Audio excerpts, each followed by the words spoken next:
Joe Brandon can't figure out a jacket, much less run our country. Nancy Pelosi thinks China is a shining example of freedom. And one woman went full true crime status when she attempted to poison her husband with drain cleaner. I'm crowning my losers of the week.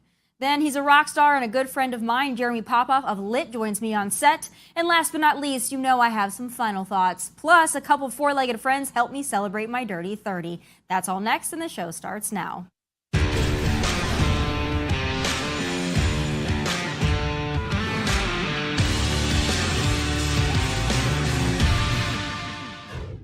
I'm 30 years old today, and some may say, Tommy, now that you're older and you're wiser, perhaps you were too old and too wise to make fun of losers every week. No, wrong, I'm still doing it. So let's get to our first loser of the week, a repeat offender, Joe Brandon. Now, if you thought Joe's inability to ride a bike or even stand up next to a stationary bicycle was cringeworthy, wait till you see what he's been up to this week. You know, I feel bad for the guy. I really do. But for God's sakes, 25th Amendment this mess. If you're wondering why our enemies are emboldened, there it is. The man can't figure out a jacket or a handshake, let alone the supply chain, economy, border crisis, international conflict, and for damn sure not inflation. Danielle, thank you.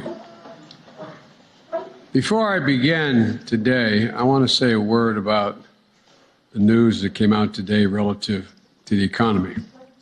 Actually, I just want to say a number, 0.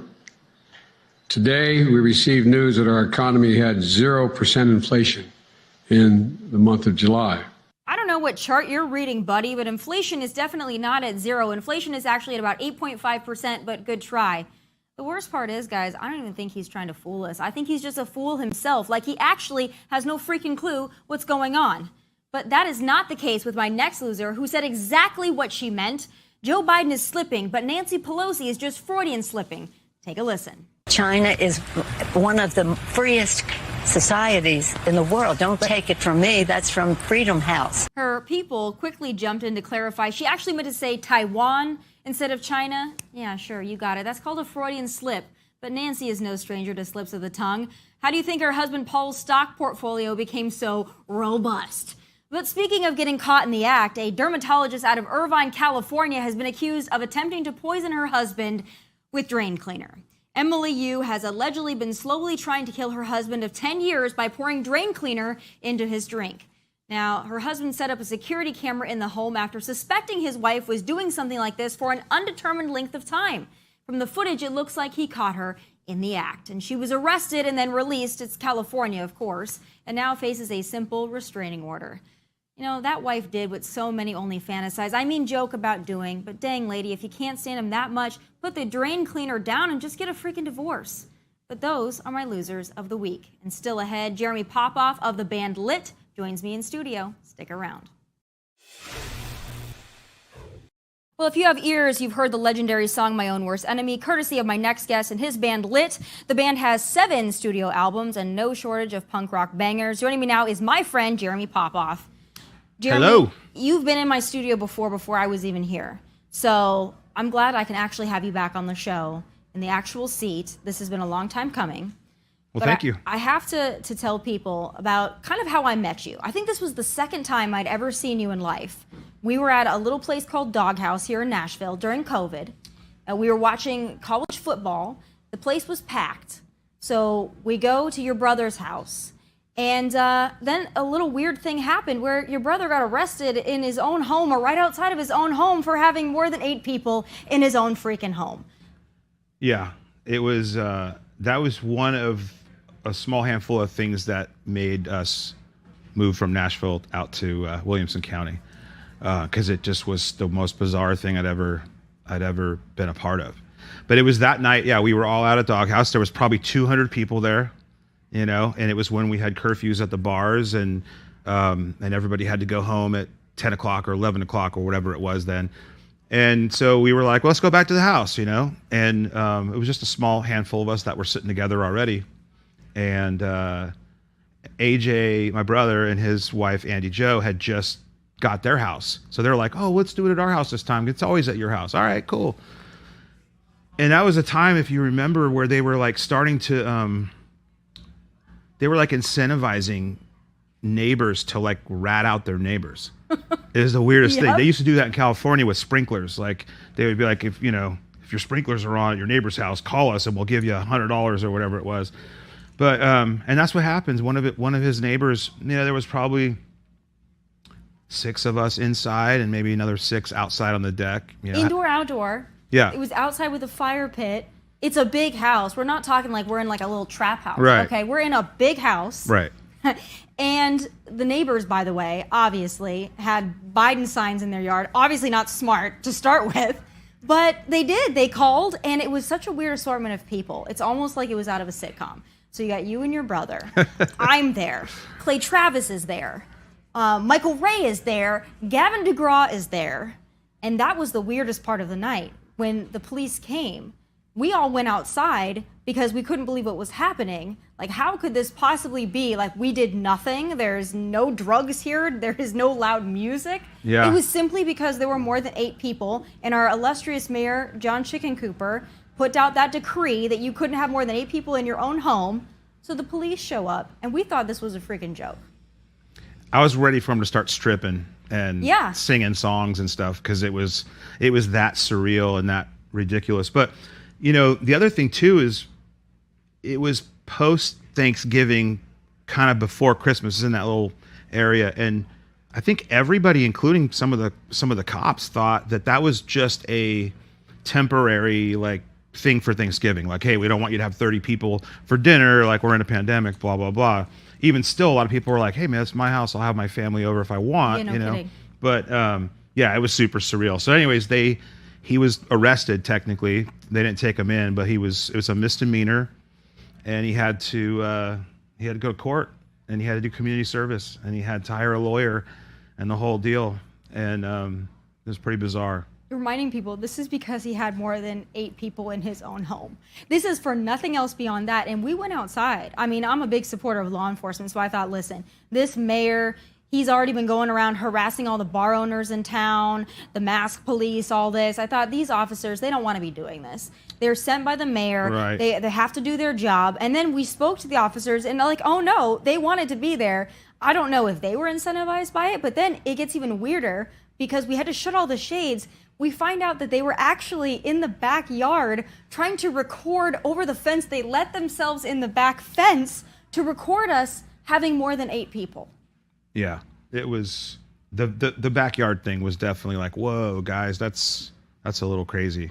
But yeah, they had pictures and videos, and it was so harmless and silly, and just what do you do? The craziest part of that time was our house was right down the street, if you remember, and my truck kept getting stolen and broken into. Literally 5 times, and in front of my house, and I had him on video and the whole thing, and the cops would show up, and literally there's nothing we can do. I'm thinking like, well, the time it got stolen and we found it because I have the tracking and a Ford Pass app or whatever. I'm like, I know where it is. Should we go over there and stake it out so you get the bad guys? They're like, it doesn't matter. Yeah. Like they're not going to prosecute him. I'm like, my brother's got to go to court for having a couple people over, and you can't like catch the bad guys that stole my truck and broke my window. So it was a surreal time, and we're happy now that we live out in Franklin, and it was such a little less stupid nutty time. It was a stupid time. I couldn't believe it. And then we had Gavin out there arguing about constitutional freedom with these officers. I mean, incredibly passionate about it. It was the weirdest thing. Clay dipped out. He's like, I don't want any of this smoke. Like, I'm gone. He jumped the fence. He went through the neighbor's yard. Like, I don't want to be here. There's more than 8 people. The weirdest time, though. And this is a time also where we just come from a bar that they closed down early because apparently nighttime COVID is only a thing when you're in your own home. So we're beyond that now. But you left California to come to Tennessee because you were sick of California, and then you come to Tennessee to find out that California is basically becoming a way of life here. Well, I mean, we kind of escaped California at the beginning of when it all started getting really super crazy. It had been getting crazier for a while, but then COVID really was the nail in the coffin, and so we already had a place out here. We've been coming here for so many years, and it already felt like home. So it was a time. It just felt like, okay, let's go. And and then we set up camp in Nashville, and and then the changing of the guard, and then they start acting goofy too. And I'm like, golly, what do we have to keep moving until we find our spot, I guess. Well, now you guys are so far out, I don't think the cops would bother you because you're so far away at this point. Well, it's not as far as it seems your first time, but you've only been out once, so you're like. It's a great spot, though. It's a great spot, and you know I love your wife. There's more stories for that too, maybe for another time. We don't want to overload people with the name dropping, but we've got some good ones with Lauren as well. But because you guys just have your new album out, and everybody loves your music, everybody loves your songs, but I have to ask. Thank you. Do you get sick of playing My Own Worst Enemy? Because it is such an iconic song, and obviously that's like the song everybody associates with your band. Are you ever like, I just don't want to play this anymore? We've never felt that with that song, because it's been such a blessing and such a you write a song and you think it's great and you love playing it and you love the way the crowd responds to it, and then you're like, hey, maybe it'll get on the radio. And then if it gets on the radio, you're like, hey, maybe it'll be a hit, And then if it's a hit, you're like, well, I hope it, it's just all these you can never prepare for a song that's going to still be played 20 years later as much as it was played 20 years ago when it was a #1 hit. It's just, there's nothing you can do to prepare for that or to even control it, because it's out of our hands, We're not even with that record company anymore. They're not out there working the song anymore. It's just this thing that just lives and keeps living. And it's an iconic song, and you crazy. hear it and everybody knows that. Even if they don't know the title of it, they hear it and they know it. But you guys have had a crazy ride, been a lot of places, done a lot of things, seen a lot of crazy people in the rock and roll lifestyle. You even filmed a pilot for a reality show at one point. So you've done it all. So I want to know some of the craziest moments. First, I have to know the craziest fan experience, because I know, different from country music, probably, the rock groupies have got to be wilder. They used to be before, social media kind of changed a lot of that stuff. There's still a lot of craziness out there, but everyone's a little bit more reluctant to partake, if you will, because everyone's filming and doing stuff. So it's a little bit more tame, I guess. But, it's crazy. I was just telling somebody this story the other day. We got to play MTV Spring Break Cancun in '99, and we got to fly there in a private jet, and it was all the stuff was happening and stuff was crazy. And we get there, and the first night we're there, we're having dinner with Paris Hilton and Tara Reid, Jay-Z, Beyonce, Carmen Electra, like all these people, and we're all just sitting around going like, a year ago we were watching this on TV, right. we were fans, we're watching MTV going, wow, wouldn't that be cool? Now here we are sitting at the table with all these guys. And that was the trip that Carson Daly and Tara Reid got together. That was the trip that Jay-Z and Beyonce got together. We were on the plane with them. They weren't even sitting together because they weren't together yet. I'll never forget, Jay-Z was right in front of me walking onto the plane. And it was one of those ones where a big plane, you step onto it, first class is to the left, everything else is to the right. And the flight attendant was like telling everybody, we're all pretty rough around the edges. We've been partying for 3 days and performing and doing all that, and everyone's hungover, and we're getting onto the plane, and the flight attendant's like pointing towards Coach, and Jay-Z's like, I'm making a left, or I ain't getting on this thing. And him and Beyonce were totally flirting from, he was sitting right behind me. She's sitting over there, and they're like talking back and forth. And then you look at them now, but just being there when all that was happening, waking up in the morning to go film our performance, and, Paris and Tara are coming back from being out all night. They're like throwing up in the bushes, out in front of the hotel. We're just like, this is our life. Holy, crap. And stuff like that. Like, I think it was so much craziness that would happen, like playing Woodstock. I know there's 2 documentaries out there right now about Woodstock, so everybody's talking about it again. But we were there, and that was like next level. Like, we had been on the road for 6 months. Wow. There was no social media, so our friends and our family hadn't seen us. They didn't really know what we were up to, and we got to be on the pay-per-view. So like a lot of our friends and family back home were able to like buy it on pay-per-view and have almost like Super Bowl parties at the house. Like, we're going to watch the boys play Woodstock. And it was awesome. How did you guys manage not to go the way of so many other rock bands and just be addicts and druggies and fall off the face of the earth, get in trouble, get arrested.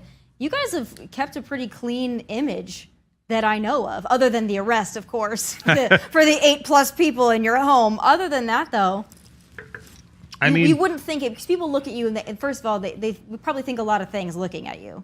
They probably think and they can assume your lifestyle, but knowing you, it's the complete opposite of what you'd expect.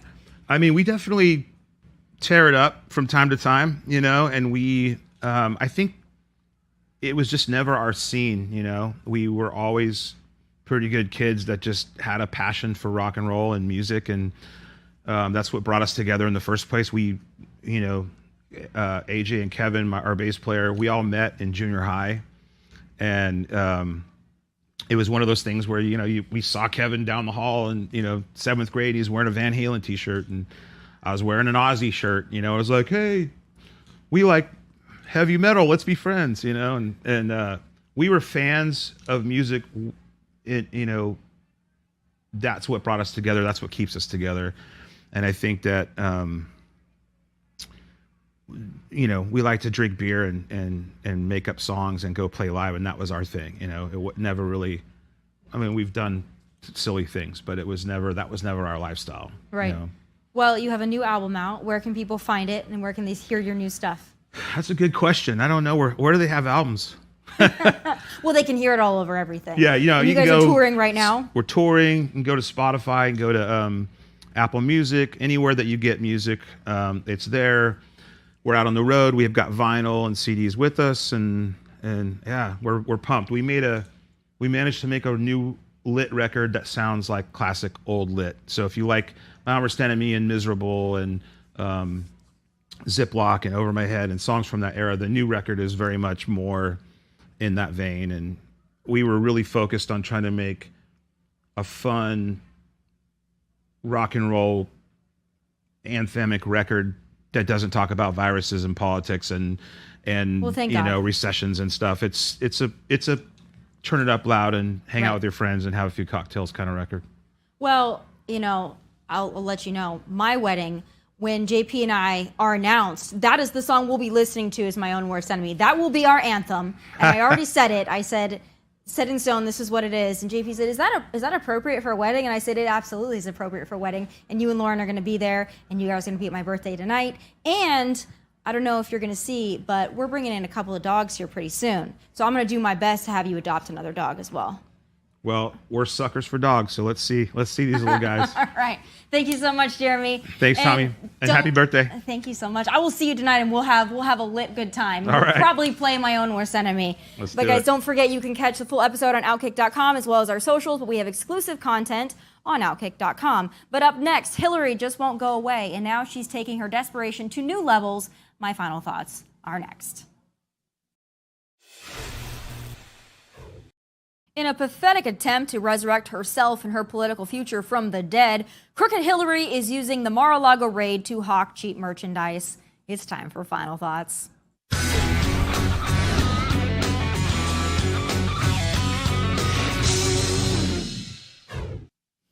Hillary Rodham Clinton, the matriarch of the Clinton crime family, Crooked Hillary for short, is using the unjust and BS hit job in Mar-a-Lago to peddle these ugly hats. First of all, she photoshopped a hat on a picture of herself from at least 100 years ago. But moving on. Really, Hillary? Selling $30 hats with a slogan about your emails? This isn't merchandise. This is an admission of guilt. Yes, Hillary, we're well aware you got away with having a private server stored in your freaking bathroom closet. We're well aware you turned over only half of the 60,000 emails on that server and deleted the others. Yes, we are well aware that your deep state pal Comey filed no charges, though you had classified emails on that server. Let us also not forget Hillary smashed her mobile devices on at least 2 occasions as Secretary of State with a freaking hammer, for God's sake. Hillary is legit selling hats, trolling, and essentially taunting the American people over the fact she's been able to get away with murder. That's a figure of speech, sort of. But talk about a brazen criminal. Hillary is not only shameless, she's like a holiday fruitcake. She just won't go away.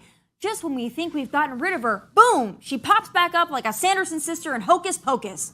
Who the hell keeps lighting her black flame candle? Please stop. But I'll tell you what, I hope to goodness she is indulgent and narcissistic enough to run again in 2024, because I love to watch her be defeated again, and maybe even a second time, by none other than Donald J. Trump. But those are my final thoughts. Don't forget you can catch the show on Outkick.com as well as our socials, but more exclusive content, of course, is on Outkick.com. From Nashville, God bless and take care.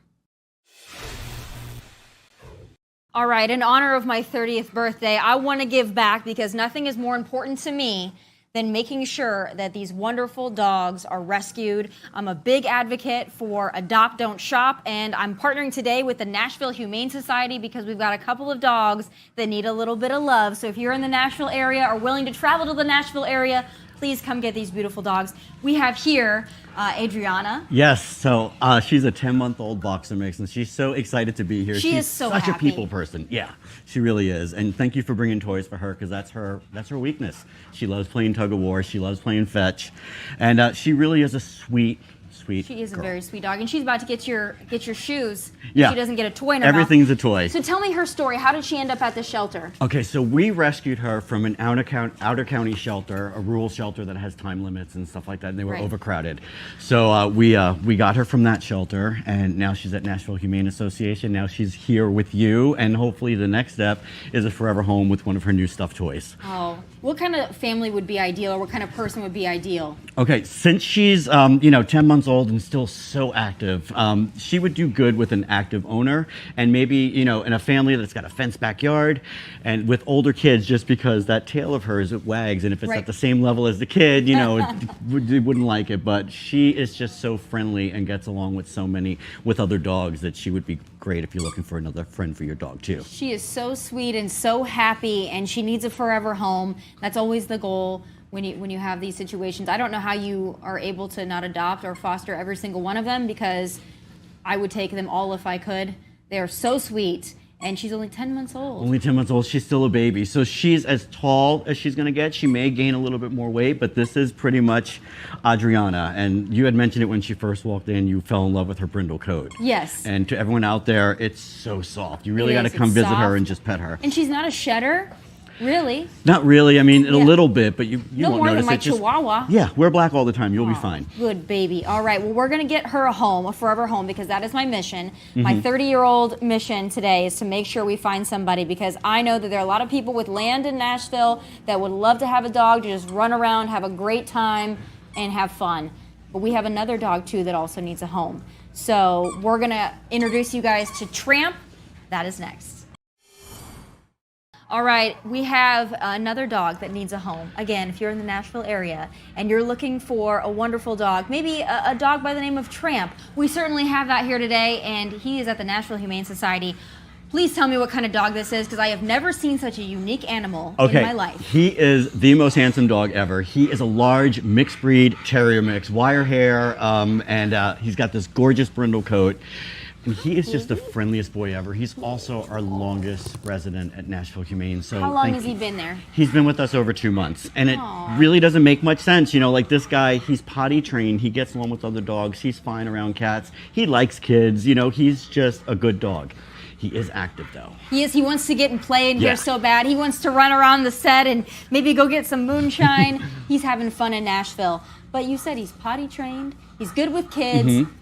He's been there with you guys for 2 months, having a great time, but he's ready for a forever home. He really is. An active owner would be amazing too, because this guy, we have some volunteers that come in early in the morning, and he's got a jogging buddy named Abraham that he goes out and jogs with. So he's a good jogger, He's too. a great jogger. So for all those maybe mothers out there who like to go run in the morning, they need a companion. He'd be the best company. He is. And you know what? He can look intimidating, too. He could be a good watchdog. But you and I both know he's a big love but bug. He could look intimidating, Yeah. though. But look at that beautiful face. If I let him go right now, he would run up and hug you I and know he kiss would. you. He would jump right up on my Yeah. shoulders.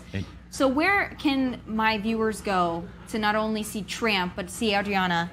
Okay, so he's at Nashville Humane Association. We're located at 213 Osceola Avenue, which is over in West Nashville. We're open Tuesday through Sunday. from 10 a.m. to 5 p.m. So you know what? Just come on down and visit. These guys that you met today would both love to meet you, and so would all the other dog, cats, puppies, and kittens we have available for adoption You guys have right everything. now. Yeah. And you guys do such an amazing job. That's the thing I love about following your pages is you guys are dedicated to these dogs. You love these dogs, and you want to find a forever home, people that love them just as much as you guys do.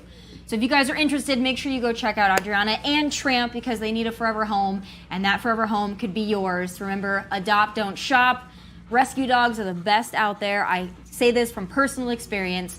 So God bless these animals, and go check out the Nashville Humane Society. Thank you guys so much. Thank you for all the birthday wishes. God bless and take care.